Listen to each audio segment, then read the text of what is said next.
కుజదోషం గురించి చాలామంది నన్ను అడుగుతున్నారు. ప్రతి ఒక్కరికి తెలియజేస్తున్నాను, తెలుసుకోండి. 90% జాతకాలలో కుజదోషం ఉంటుంది. 90% జాతకాలలో కుజదోషం ఉంటుంది. దాన్ని అనాలిసిస్ చేసే విధానం నిష్ణాతులైన సిద్ధాంతుల దగ్గర తీసుకొని వెళ్ళండి. హాఫ్ నాలెడ్జ్ వాళ్ళ దగ్గర తీసుకెళ్తే అమ్మో కుజదోషం పనికిరాదు, అబ్బాయిలు ఇద్దరిలో కపుల్స్లో ఎవరో ఒకరే మిగిలి ఉంటారు, లేకపోతే కుజదోషం అమ్మాయిని చేసుకున్నారా, ఇంకా మీ జీవితం ఇంతే, ఇట్లా చెప్పి మిమ్మల్ని భయపెడుతుంటారు. సబ్జెక్టును వాళ్ళ దగ్గరికి వెళ్ళి చూపించండి, వాళ్ళు భయపెట్టరు. వాళ్ళు చక్కగా మీకు అన్ని ఎక్స్ప్లెయిన్ చేసి దానికి రెమెడీ తెలియజేస్తారు. కుజదోషం 90% జాతకాలలో ఉంటుంది. మృగశిర నక్షత్రానికి, ధనిష్ఠ నక్షత్రానికి కుజదోషం వర్తించదు. చిత్తా నక్షత్రానికి కుజదోషం వర్తించదు. ఎందుకంటే ఆ నక్షత్రాలకు అధిపతి ఆయన. నా వేలుతో నా కన్ను నేను పొడుచుకోను కదా, ఏ స్థానంలో ఉన్నా సరే. అలాగే మేష లగ్నానికి, వృశ్చిక లగ్నానికి కుజదోషం వర్తించదు. మేషరాశి జాతకులకి, వృశ్చిక రాశి జాతకులకి కుజదోషం వర్తించదు. ఆ మేషరాశికి అవ్వచ్చు, మేష లగ్నానికి అవ్వచ్చు, వృశ్చిక రాశికి అవ్వచ్చు, వృశ్చిక లగ్నానికి అవ్వచ్చు, అధిపతి ఆయన. అధిపతి ఆయన. ఆయన యోగిస్తాడు తప్ప చెడైతే చేయడు. అలాగే మీన లగ్నము, ధనుస్సు లగ్న జాతకులకి, మీనరాశి, ధనుస్సు రాశి జాతకులకి కుజదోషం అసలు ప్రభావం చాలా తక్కువ ఉంటుంది. ఎందుకంటే అధిపతి గురువు. గురువుకి కుజుడు మిత్రుడు కాబట్టి ఆ ప్రభావం అనేది చాలా తక్కువ ఉంటుంది. అలాగే సింహరాశికి, సింహరాశి జాతకులకి, సింహలగ్న జాతకులకి కుజుడు మిత్రుడు.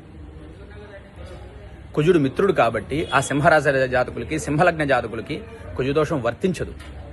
గురువు, రవి అధిష్టానం ఉన్న నక్షత్రాలకు కూడా కుజదోషం ప్రభావం చాలా తక్కువ. అలాగే జాతకంలో గురుడు బలంగా ఉన్న, శుక్రుడు బలంగా ఉన్న, పూర్ణచంద్రుడు బలంగా ఉన్న కుజదోషం వర్తించదు. ఇన్ని ఉన్నాయి కుజదోషాన్ని అనాలిసిస్ చేసేది. ఏదో 2, 4, 6, 8, 12 స్థానాల్లో కుజదోషం ఉంటే కుజదోషం అని చెప్పి ఉదరగొట్టేయడము, దాని గురించి ఆ పేరెంట్స్ని భయపెట్టేయడము, కపుల్స్ని భయపెట్టేయడము ఈ మధ్యకాలంలో భయంకరంగా అయిపోయింది. దయచేసి నిష్ణాతులైన సిద్ధాంతుల దగ్గరికి వెళ్ళి చూపించండి.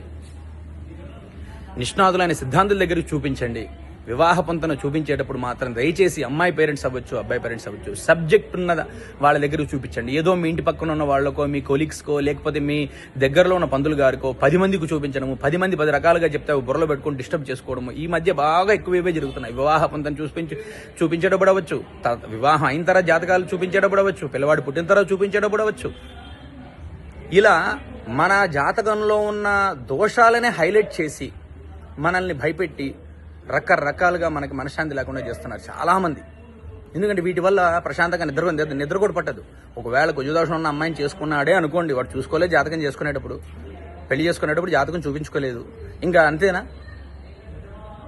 ఇలానే చాలామంది భయపెట్టేస్తున్నారు. చాలామంది భయపడుతున్నారు. ముఖ్యంగా వాళ్ళు భయపడితే పక్కన పెట్టండి, భయపడుతున్నారు. నిష్ణాతులైన సిద్ధాంతుల దగ్గరికి వెళ్ళి చూపించండి. వారు చక్కగా మీకు మంచి రెమెడీస్ తెలియజేస్తారు. వారు భయపెట్టరు. ఎందుకు నేను ప్రత్యేకించి నిష్ణాతులైన సిద్ధాంతులను 10 సార్లు చెప్తున్నానంటే, మనకున్న దౌర్భాగ్యం మన సొసైటీలో చాలామంది పుస్తక పరిజ్ఞానంతో యూట్యూబ్లో చూసి, ఫేస్బుక్లో చూసి జ్యోతిష్యం జాతకాలు చెప్పేస్తున్నారు. యూట్యూబ్లోనూ, ఫేస్బుక్లోనూ, ఇన్స్టాగ్రామ్లోనూ చూసి జ్యోతిష్యం జాతకాలు చెప్పేస్తున్నారు. చాలామంది పుస్తక పరిజ్ఞానంతో ఏదో ఒక పంచాంగం చదివేసి జ్యోతిష్యం చెప్పేస్తున్నారు.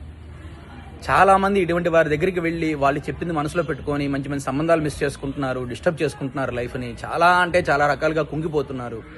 అయ్యో నేను కుజదోషం అమ్మాయిని చేసుకున్నాను, నా లైఫ్ ఇలా ఉంటుందేమో, లేకపోతే నేను చేసుకుంటే ఇద్దరిలో ఎవరో ఒకరి మిగులుతారంటున్నారు. ఇలాంటివన్నీ చాలామంది ఈ మధ్యకాలంలో బాగా ఎక్కువైపోయాయి. ప్రతి ఒక్క అమ్మాయి తల్లిదండ్రులు, అబ్బాయి తల్లిదండ్రులు ఆలోచించండి. నిష్ణాతులైన సిద్ధాంతుల దగ్గరికి వెళ్ళి చూపించండి. కుజదోషం 90% జాతకాలలో ఉంటుంది. వాటికి జాతకంలోనే నివృత్తి అయిపోతుంది. సగానికి పైగా రెమెడీ, మీరు ఏ రెమెడీస్ చేసుకోకుండానే ఆ దోష ప్రభావం తగ్గిపోతుంది.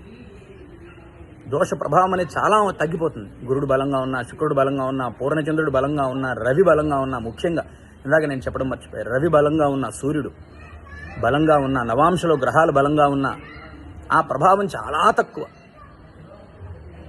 కుజుడు అధిపతి ఉన్న రాశులకు కానీ, గురువు అధిపతి ఉన్న రాశులకు కానీ, కుజుడు అధిపతి ఉన్న రాశులకు కానీ, గురువు అధిపతి ఉన్న రాశులకు కానీ, రవి అధిపతి ఉన్న సింహరాశికి కానీ కుజదోషం వర్తించదు. చాలా ప్రభావం తక్కువ. అసలు నిష్ణాతులైన సిద్ధాంతుల దగ్గర వెళ్ళి జాతకం చూపించుకోండి.